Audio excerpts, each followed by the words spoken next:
If I say something stupid on television tonight, people know it's me saying it. If you do, with all due respect, you can disappear and no one knows. No, we're not disappearing.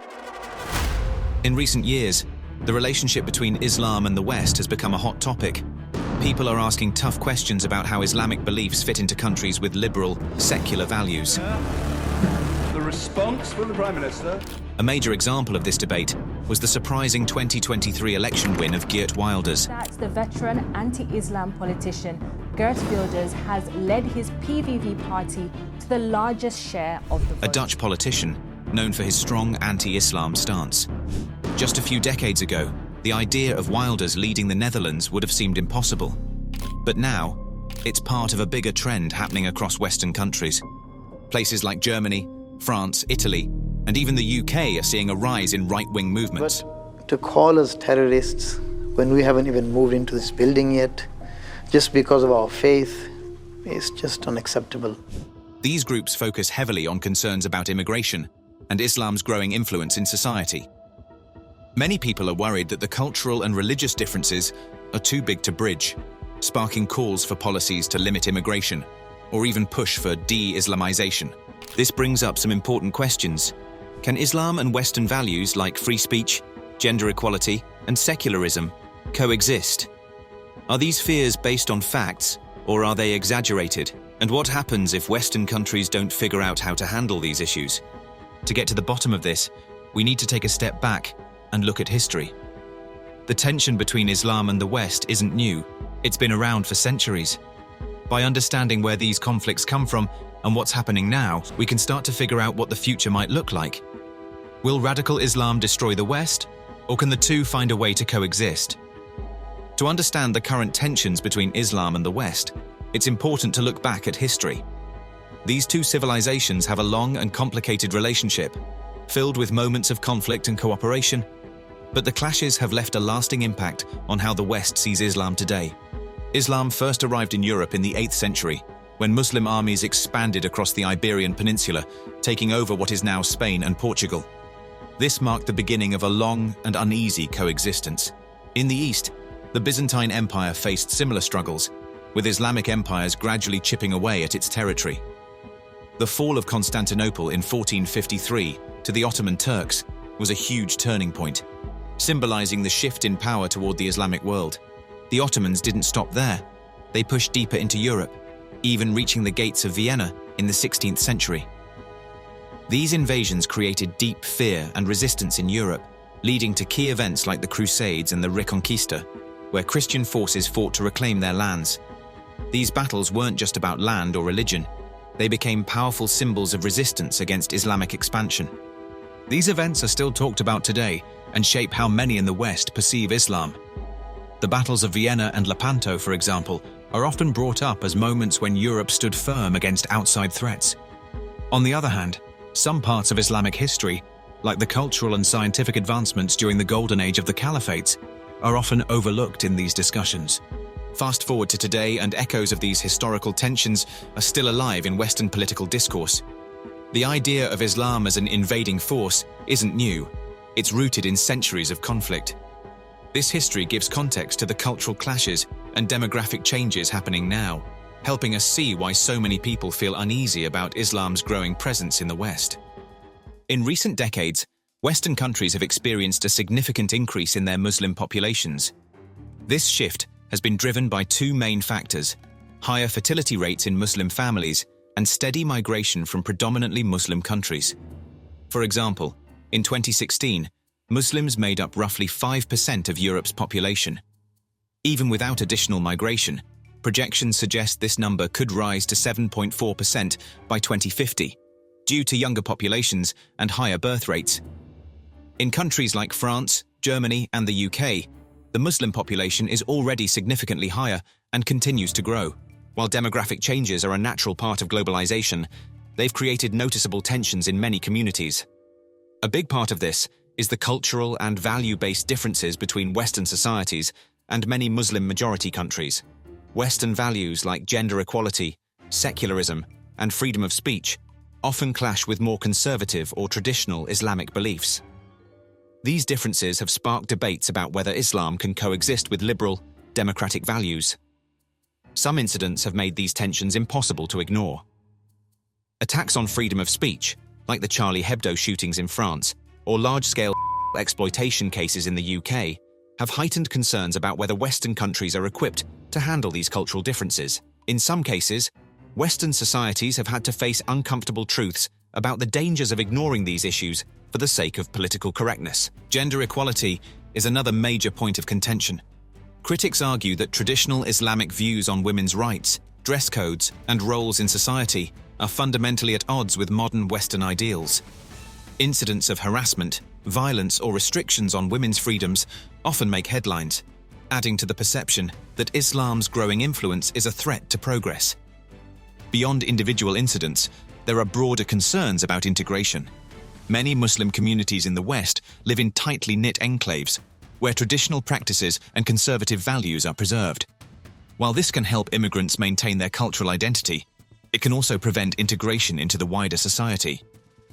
In some cases, this separation has created parallel societies, where cultural norms from the home country override local laws and values. These cultural clashes have become a driving force behind the rise of right-wing political movements across the West. Many people feel their governments aren't doing enough to address these issues, leading to frustration and calls for stricter immigration controls. For some, the concern isn't just about culture, but about the long-term impact on their national identity and values. The question remains, can these cultural differences be reconciled, or will they continue to grow, fueling more division? To answer that, we need to look at how these tensions have reshaped Western politics in recent years. Before we continue with the video and my further explanation about the problems with radical Islam, I want to ask for your help.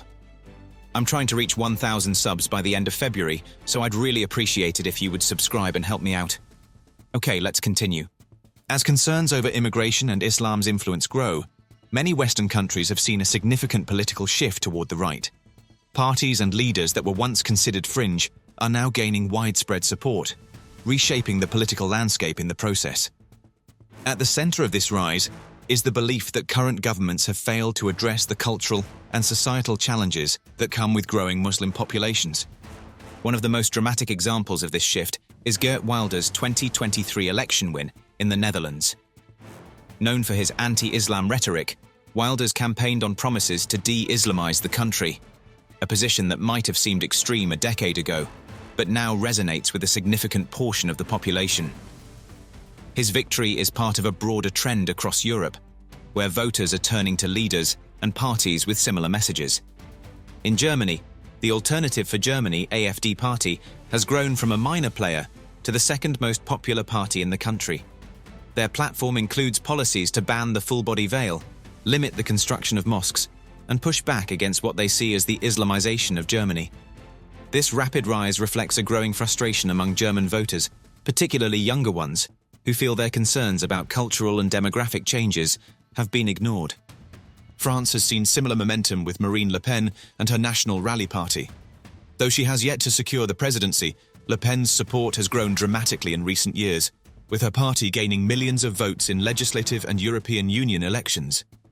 Her campaign often focuses on national identity, secularism, and limiting immigration, issues that resonate deeply with voters worried about Islam's influence. Even in countries like Italy and the UK, which are traditionally seen as more tolerant of immigration, there has been a notable shift. In Italy, Giorgia Meloni's Brothers of Italy party gained power by emphasizing the preservation of Italian culture and values, while in the UK, the Reform Party has drawn voters away from the Conservatives by taking a harder stance on immigration and integration. This rise in right-wing movements isn't just about older conservative voters. Young people are also playing a key role. In Germany, voters under 25 have increasingly supported the AfD, while in France, Marine Le Pen's National Rally has seen a sharp increase in support from women. Social media platforms like TikTok have become powerful tools for these parties to connect with younger audiences and spread their messages more effectively. At its core, this political shift reflects a growing divide between those who support multiculturalism and those who feel it threatens their national identity. For many voters, these parties represent a way to push back against what they see as government inaction on cultural integration and security. However, Critics warn that this rising nationalism risks deepening divisions and stoking further tensions between communities. With this growing political momentum, the influence of right-wing movements is undeniable. The question now is how governments will respond and whether this shift will ease tensions or make them worse. As Muslim populations grow in Western countries, so does their political influence. This shift is creating new challenges for governments that are already grappling with questions about integration, cultural differences, and the balance between secularism and religious freedom. While most Muslim communities seek peaceful coexistence, the rise of radical Islam and sectarian politics has complicated the picture, leading to significant friction in several countries. One major concern is the emergence of politically active Muslim groups that aim to influence policies on issues like foreign conflicts and counter-terrorism. In the UK, for example, the rise of Muslim-focused political movements has caught the attention of both voters and politicians. During recent elections, some independent candidates explicitly campaigned on platforms centered around Palestinian issues or calls to reduce counter-terrorism measures. This trend introduces a new kind of sectarianism into Western politics, where candidates prioritize the interests of their religious or ethnic communities over national unity. Australia is beginning to see a similar phenomenon. Fatima Payman, an Afghan refugee turned politician, left her mainstream party to rally for pro-Palestinian causes. She now leads an independent movement aiming to influence Australia's foreign policy. Critics argue that these campaigns don't focus on domestic issues, but instead push narrow, religiously motivated agendas that could undermine social cohesion. Integration challenges also play a key role in shaping these political dynamics. In many cases, traditional Islamic values and practices clash with the secular frameworks of Western countries. This tension is rooted in the concept of Dar al-Harb, the abode of war, and Dar al-Islam, the abode of Islam, which historically framed the relationship between Islamic and non-Islamic lands. While most Muslims don't actively subscribe to these ideas, they highlight the underlying difficulties of fully integrating conservative Islamic traditions into liberal, secular societies. In some cases, this tension has spilled over into lawmaking. Countries like Denmark and Germany have introduced policies requiring immigrants to embrace core democratic values, such as gender equality and freedom of speech, as a condition for residency. Germany even passed a law requiring immigrants to affirm Israel's right to exist, a move that sparked backlash from some Muslim groups. These policies aim to address integration issues, but they also highlight the challenges governments face in balancing inclusion with the preservation of national values. Another area of concern is how radical elements within Muslim communities influence younger generations. In some cases, conservative imams or online influencers have promoted strict interpretations of Islam that clash with Western norms. These teachings often discourage assimilation, creating isolated communities where cultural practices from the home country dominate.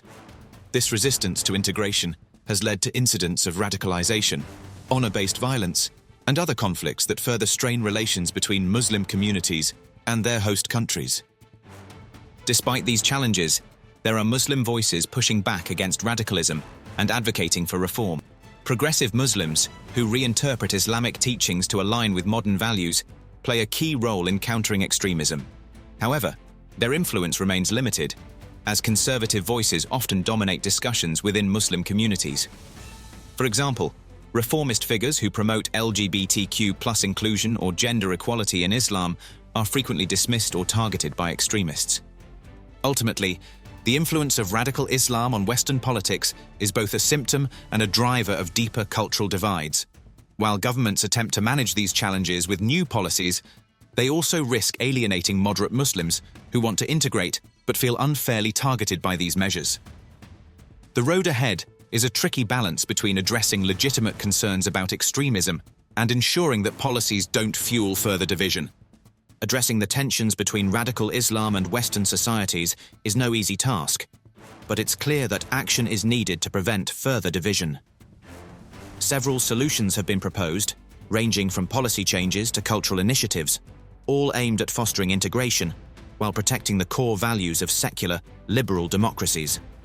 These measures must strike a balance between addressing legitimate concerns and avoiding unnecessary alienation of moderate Muslims. One of the most discussed solutions is creating stricter immigration policies that focus on integration. This includes requiring newcomers to attend mandatory courses on the host country's culture, history, and democratic values. Such programs can help immigrants better understand concepts like gender equality, freedom of speech, and secularism, which are often taken for granted in Western societies. Upon completing these courses, immigrants could sign a declaration affirming their commitment to uphold these values. Some countries have already implemented similar measures. For example, Denmark requires immigrants to pass a cultural integration test, while Germany recently introduced laws mandating that immigrants acknowledge Israel's right to exist. These policies send a strong message. Those who wish to live in the West must respect its core principles. While critics argue that such measures may come across as exclusionary, proponents say they are necessary to ensure social cohesion and prevent parallel societies from forming. Another proposed solution is the idea of reviving cultural Christianity as a way to reinforce Western identity. Advocates like Ayaan Hirsi argue that Christianity, even in a cultural sense, provides a shared moral framework that unites Western societies. This doesn't necessarily mean turning people into devout Christians, but rather encouraging an appreciation of Christian traditions, values, and their contributions to democracy, human rights, and the rule of law. Countries like Poland and Hungary already promote their Christian heritage as a cornerstone of their national identity. Even in more secular nations like the United States, Christianity often serves as a cultural counterbalance to Islam's growing influence. While some criticize this approach as overly conservative, others see it as a practical way to rally around a common identity in an increasingly fragmented society. Encouraging reform within Islam is another key strategy. Progressive Muslims who reinterpret Islamic teachings to align with modern values, such as gender equality, LGBTQ+ rights, and freedom of religion, can play a crucial role in bridging divides. By giving these voices a larger platform, governments and media can help shift the narrative around Islam away from conservatism and extremism. Figures like reformist imams or scholars often face backlash from traditionalists, but their work is essential to creating a version of Islam that fits within secular societies. Highlighting these voices can also counteract extremist rhetoric, showing that Islam doesn't have to be at odds with Western values. Lastly, governments must address the rise of sectarian political movements. Religious or ethnic groups that campaign solely for their own interests risk undermining national unity. Stronger measures are needed to ensure that political participation reflects the broader interests of society rather than narrow, religiously motivated agendas.